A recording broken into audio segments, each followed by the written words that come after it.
Proklamasi. Kami, bangsa Indonesia, dengan ini menyatakan kemerdekaan Indonesia.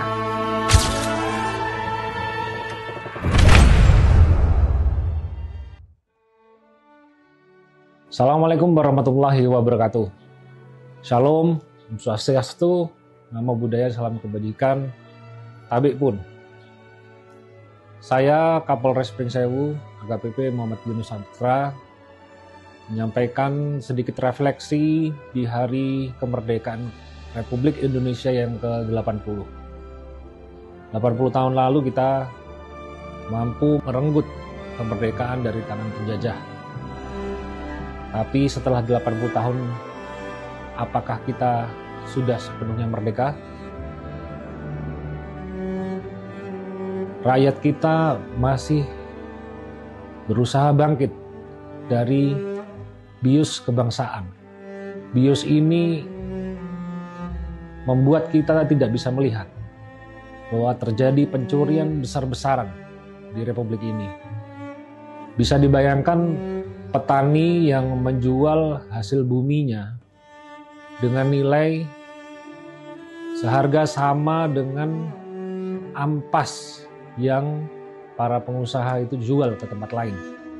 Sedangkan saripatinya masuk kantong sendiri. Ini bukan bisnis yang sehat. Ini adalah pencurian, perampokan, perampasan terhadap kekayaan kita. Karena saripati yang didapatkan dari hasil bumi yang sudah petani usahakan itu seharusnya bisa digunakan untuk sebesar-besar kemakmuran rakyat. Inti dari hasil bumi itu sangat bisa digunakan untuk membangun jalan-jalan di Lampung dan bahkan juga meningkatkan perekonomian Lampung. Sedangkan kita yang hanya diberi ampas, zero sum game, itu membuat kita hanya berebut uang-uang yang kecil. Kita sibuk mencuri dari sesama saudaranya sendiri. Kita sibuk menuduh perbuatan yang tidak benar kepada saudaranya sendiri. Isu korupsi pun dibuat dan diciptakan agar kita bisa diadu domba, agar tidak percaya kepada satu sama lain. Oleh karena itu, kita perlu bangkit. Ada 4 hal yang akan saya sampaikan. Yang pertama, tentang kemerdekaan. Merdeka artinya tidak bergantung pada siapapun.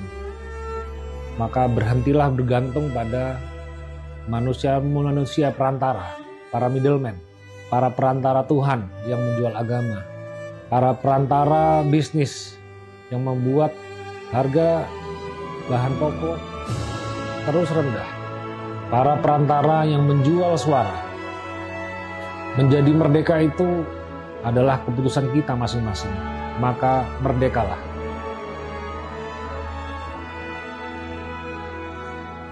Yang kedua, jika kita ingat ayat tentang buah yang berbeda ukuran dan rasa, itu menunjukkan bahwa tidak ada yang sempurna. Namun ketidaksempurnaan itulah yang menciptakan kesempurnaan. Kita hidup berdampingan berbagai macam suku, ras, bahasa. Namun ketika kita hanya melihat perbedaan itu, maka kita tidak bisa melihat persamaannya. Persamaannya adalah kita mempunyai Tuhan yang sama. Maka hiduplah berdampingan, coexist. Marilah kita bersatu untuk kembali merebut kemerdekaan. Yang ketiga, tentang pemilu.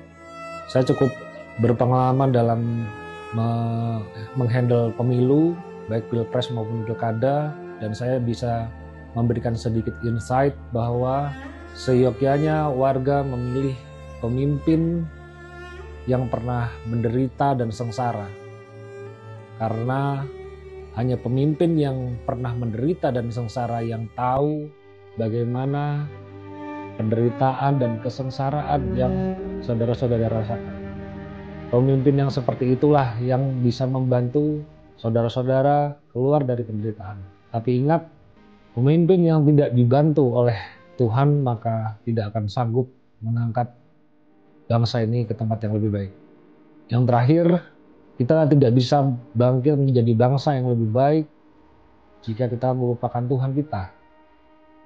Apakah ibadah kita sudah membuat kita ingat terhadap Tuhan? Belum tentu. Cobalah mengingat Tuhan agar kita bisa keluar dari tembok yang tidak kasat mata, yang membuat kita buta dan tuli. Tidak mengingat Tuhan itu artinya menyembah yang lain. Menyembah berhala mungkin nilainya 100, tapi menuhankan harta nilainya juga 99. Menuhankan jabatan mungkin nilainya 88. Dan menuhankan cinta, apalagi digabungkan dengan seks dan narkoba, mungkin nilainya 66. Tapi sedikit banyak itu kita melupakan Tuhan. Maka keluarlah dari kesyirikan agar Tuhan meridhoi bangsa ini untuk kembali bangkit. Saya berharap bahwa refleksi 80 tahun kemerdekaan Republik Indonesia ini bisa membantu menyadarkan kita untuk bergerak, bersatu, dan bangkit dari kesengsaraan. Saya akhiri, Indonesia bangun, bangun Indonesia. Terima kasih.